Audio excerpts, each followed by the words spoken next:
Hi, welcome to Craft Beer and Brewing's Introduction to Lagering course. My name is Dave Carpenter, and I'm a contributing editor for Craft Beer and Brewing magazine. Today we're going to teach you everything you need to know about lager brewing at home. We'll touch on the history of lager brewing. We'll describe some of what you need to know for yeast selection, yeast propagation, and maintenance.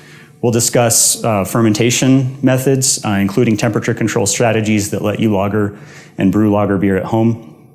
We'll talk about conditioning methods, or what's called lagering, as well as practical considerations and some troubleshooting so you can identify off flavors and make the best lager beer at home that you can. And we'll go through all of these procedures step by step. Temperature control is key to brewing any beer, but you can make a decent ale at home without it. If you have the right temperature room or a basement, you can still brew an okay ale without temperature control. If you want to make a lager, though, you really do need some kind of temperature control. And there are two phases of lager brewing where temperature control is important. The first is the actual fermentation itself, which is usually conducted at somewhere between 45 and 55 degrees Fahrenheit. The second is the lagering phase, or the conditioning phase, which is usually conducted fairly close to freezing, about as close to freezing as you can get without actually freezing the beer.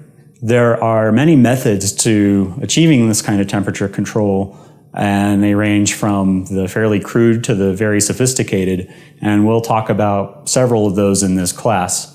But I want to go over methods of temperature control for a little bit, and the temperature controller is one of the key elements to many of the systems. We have here two kinds of temperature controllers. They're both digital controllers. You can also purchase analog controllers. They're not quite as precise, and they're only slightly less expensive than a digital controller, so we usually recommend that new brewers go ahead and spend the extra $15 or so to get a good digital controller. On these two controllers, there are actually two ports. So these are dual stage. They can control both cooling and heating. So the idea is that you might have a cooling device plugged into one outlet and a heating device plugged into the other.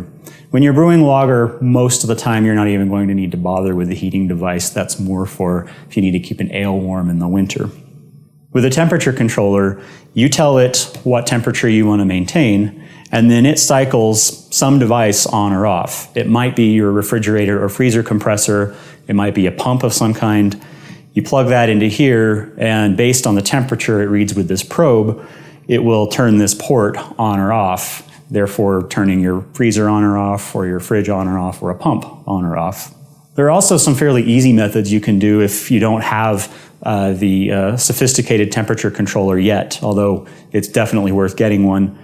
We'll show you how to use a water bath or an ice bath to maintain temperature. And for that, you really do want an accurate digital thermometer. If you already all-grain brew, you probably already have a good, accurate thermometer. But if you don't all-grain brew yet, go ahead and invest in one of these, something that you can rely on to a degree or so or better will really serve you well in both all-grain brewing and with lager brewing.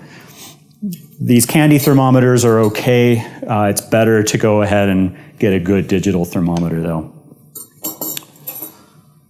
If you ferment in a carboy, you may already have one of these carboy caps that goes on the top.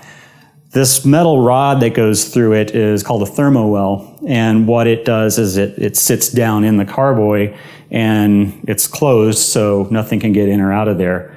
And you slide one of these temperature probes down inside of it. It'll actually read the temperature your beer is fermenting at, and then cycle the controller accordingly to turn your fridge or pump on or off. Now I'm going to walk you through a few refrigeration strategies that you can use at home to both ferment and condition your lagers. There's a whole spectrum of refrigeration methods, and in general, the less expensive and less complex the method is, the more hands-on it has to be, and the more complex and more expensive, the more automated it is. You don't have to spend as much time worrying with it. They all work. We're going to show you how to do several of them along that spectrum, and you can choose the method that fits your budget, fits your lifestyle, and the way you like to brew beer.